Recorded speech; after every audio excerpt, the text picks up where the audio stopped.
had a nagging feeling all the time that I was using disposables, that there was a better way. A lot of parents still have this image of terry squares, lots of folding, soaking, boiling the nappies. It was all sort of pins and plastic pull-on pants back then. And when in fact the reality is that they're so simple to use now. At the end of the day, it's not rocket science, it's not origami. After a few weeks, it just becomes part of your routine and you really don't think about it. They're as easy to use as a disposable nappy. Rather than putting them in the bin, you put them in the bucket and then they get washed.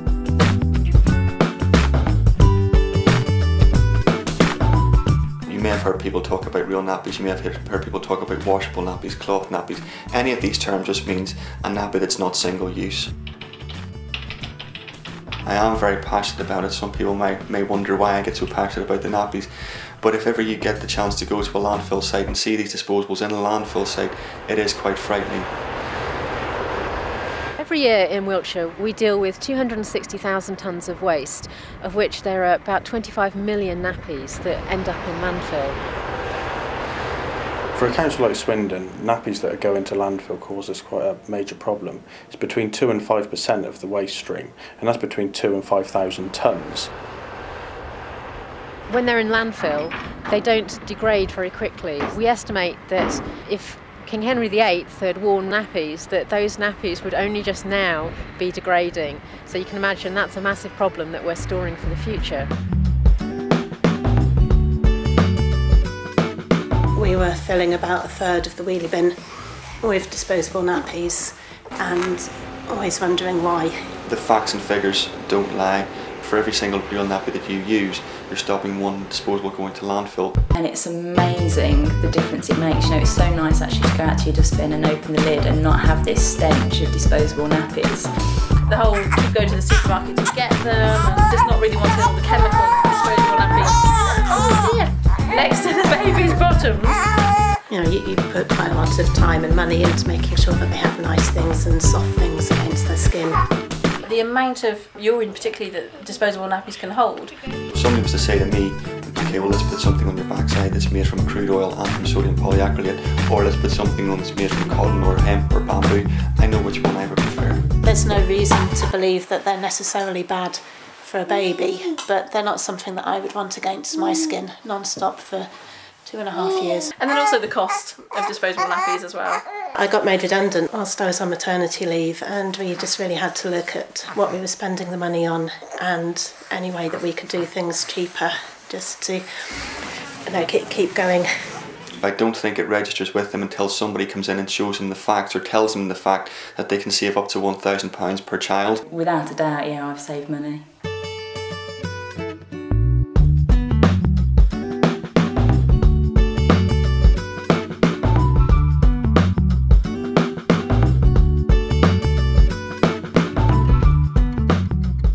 There are several different types of nappies. There's the flat nappies, which most people are familiar with, which will be the traditional terry squares. The fold is called the kite fold, and it is very much like making a kite. You fold 2 of the corners in, so you've got a nice point, the other one down to the middle, and then your first part up. And then when you fold it all round, you've got a nice shaped nappy to put round that has all the extra padding in the exact places where you need it. I'd heard about nappy nippers. They seem like a new fad, but they do work incredibly well. The wrap on the outside is your waterproof layer. It doesn't necessarily have to be waterproof because you can use them for wool, which does definitely slow things down in getting through to their clothes.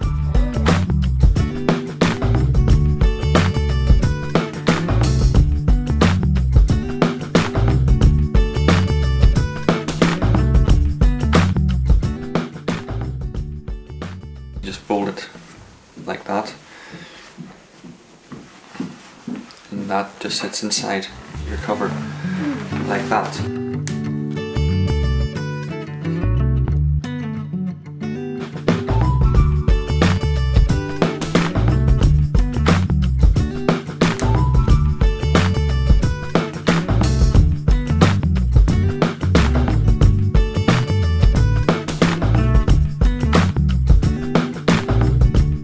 There's some great fitting ones made of the terry toweling stuff but shaped into a nappy, and they've got like a bit in the middle that you can sort of unfold, so when you're drying them on the line they're thinner and they dry quickly.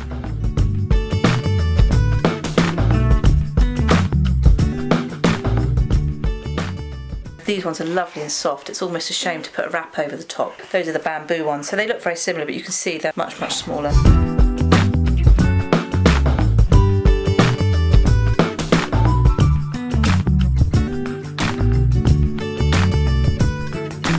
This is actually waterproofed on the inside of here. Oh, right. This particular nappy's got a velour outer cover, Yeah.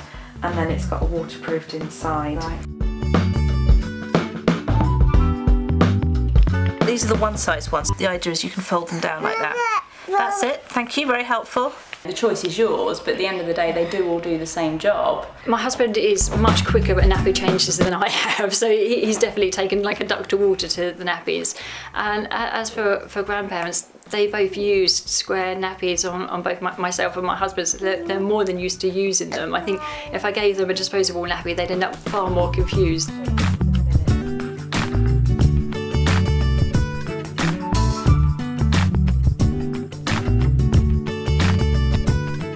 The Real Nappy loan kits are loaned to you for a period of up to 4 weeks. You receive all the different types of nappies that are currently on the market today. It's a fantastic way of trying out all the nappies for free. Hopefully at the end of that 4-week period, you'll find a nappy that suits both you and your child. Well, you can get some money back through your money back voucher scheme.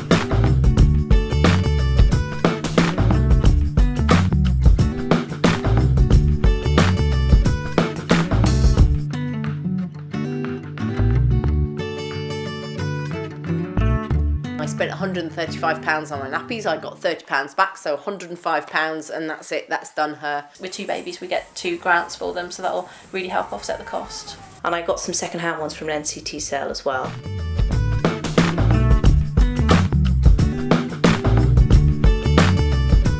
Shove them in the washing machine, put them on the line to dry. I put them on a 60 wash. Wash them overnight, put them out in the morning. And they'd go in with the towels. You don't have to leave them to soak. You can use the liners as well, which go flush straight down the toilet. It's just part of the routine. It's really not a big deal. It's just getting used to a different way of doing things. Just put them in a bucket and pop a lid on the bucket. It's a lot less smelly than keeping disposable nappies hanging around until your 2 weekly bin collections. And I guess if you're using disposable nappies, you've got to find time to actually go out and buy them. The washing machine's on most days for their clothes and their bedding, so actually to put some nappies in as well is not really going to add an awful lot to it. You can make all the nappies up in the morning so they're ready to go. And I used to call it my nappy management. That was perhaps me trying to hold on to some of my career. I mean, William's at nursery now, and we send him off in all-in-one nappies, and he goes off in the morning and they put them in his wet bag during the day, and we bring them home at night and they go straight in the washing machine.